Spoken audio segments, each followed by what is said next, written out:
시청자 여러분 안녕하십니까? 9월 2일 금요일 KBTV 브레이킹 뉴스입니다.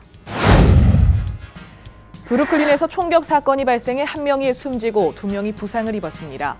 경찰은 어젯밤 10시 반경 크라운 하이츠에 위치한 세인트마크 애비뉴에서 37세 아카이자 에블린이 가슴에 총을 맞아 사망했으며 나머지 두 명은 현재 치료 중이라고 밝혔습니다.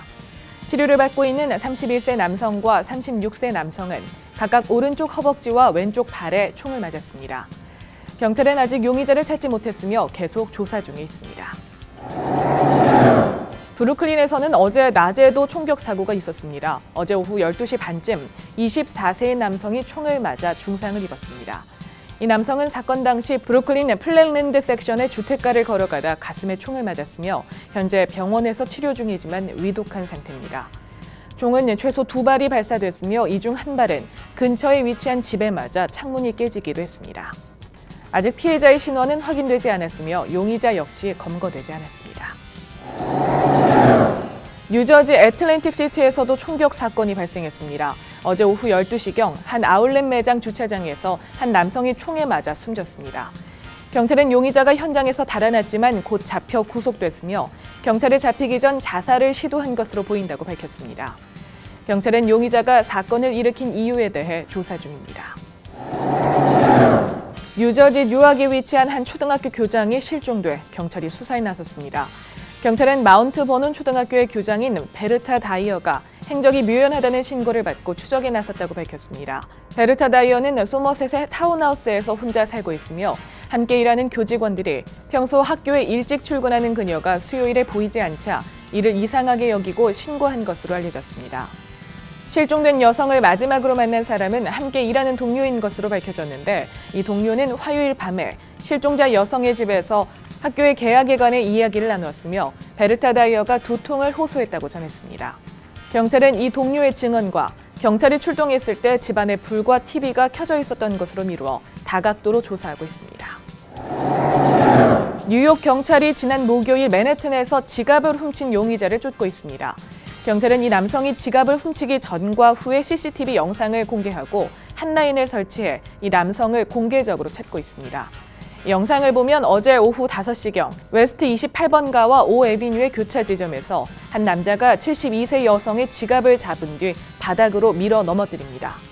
여성은 다행히 경상을 입었지만 현금이 들어있는 지갑과 휴대전화를 도난당했습니다. 뉴욕 경찰이 또 다른 감시 카메라 영상을 공개했습니다.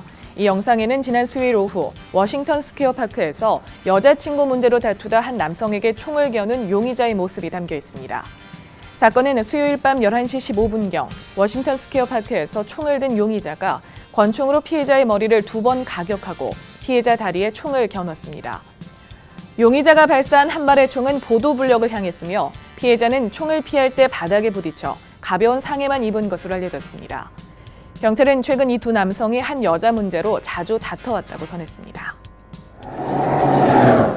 뉴욕시 조달업체에서 일하는 노동자들의 권리 향상을 위해 Know Your Right 캠페인이 전개됩니다. 스콧 스트링어 시 감사원장이 인권 이민단체 등과 진행하는 이 캠페인은 시 조달업체에서 일하는 노동자들이 체류 신분과 관계없이 적정 임금을 받도록 하기 위해서입니다. 감사원은 적정 임금을 지급하지 않는 시 정부 조달업체 35곳을 웹사이트에 공개하고 있습니다. 또 시 조달업체에서 일하면서 규정보다 적은 임금을 받은 경우의 신고도 받고 있습니다. 이에 따른 신고는 전화, 이메일, 웹사이트를 통해 할 수 있습니다. 중국에서 2004년 납치됐던 미국인 대학생이 북한에서 김정은 국무위원장의 영어 교사를 하고 있다는 주장이 나왔습니다. 이에 대해 최성룡 납북 가족자 모임 대표가 사실이라고 오늘 언급했습니다. 데이비드 스네드는 미국 유타주에 위치한 브리검영 대학교 학생이던 당시 중국 윈난성 여행 중 실종됐으며 중국 공안이 대대적으로 수색에 나섰으나 시신이 발견되지 않아 부모가 아들을 살해하고 감춘 게 아니냐는 의혹까지 불거졌습니다. 그동안 한국과 일본의 납북자 단체는 스네든이 납북됐다고 주장해왔는데 이번에 이에 대해 보도 및 증언이 나오면서 이 주장에 힘이 실린 상황입니다. 지카 바이러스 방역 작업 반드시 필요하겠지만 이 때문에 피해를 보는 사람들도 있습니다. 바로 양봉업자들인데요. 양봉업자가 많은 사우스 캐롤라이나 주에서도 지카 바이러스로 인한 방역 작업을 실시하면서 지난 28일 이후 벌 300만 마리 이상이 죽은 것으로 확인됐습니다. 정부는 지카 바이러스를 옮기는 이집트 순모기 퇴치에 효과적인 살충제 트럼펫이 벌에도 치명적이라며 이 피해를 줄이기 위해 벌의 활동량이 가장 적은 해가 뜬 2시간 후 혹은 해지기 2시간 전에 사용했다고 밝혔습니다. 제이슨 워드 행정관은 양봉업자에게 방역 사실을 알리는 과정에서 일부 누락된 것 같다며 정부의 보험 정책에 따라 보상하겠다고 전했습니다. 삼성이 잇따른 배터리 폭발 문제로 갤럭시 노트 7의 판매를 중단하기로 결정했습니다.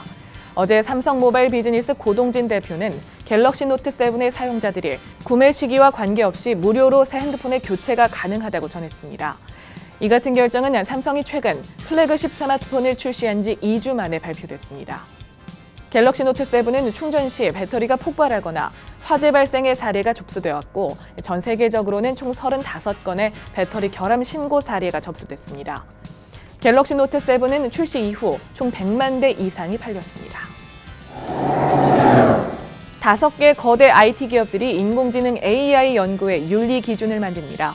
뉴욕타임스는 구글의 모기업인 알파벳과 아마존, 페이스북, IBM, 마이크로소프트 등 5개 기업의 연구자들이 최근 만나서 인공지능과 관련된 다양한 이슈를 논의하고 오는 9월 중순에 새로운 단체를 발표할 잠정적인 계획을 세웠다고 전했습니다.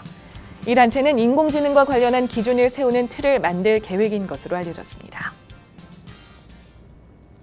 9월 2일 금요일 KBTV 브레이킹 뉴스 마칩니다. 저희는 다음 주 화요일 이 시간에 찾아옵니다. 즐거운 노동절 연휴 보내시기 바랍니다. 시청해주신 여러분 고맙습니다.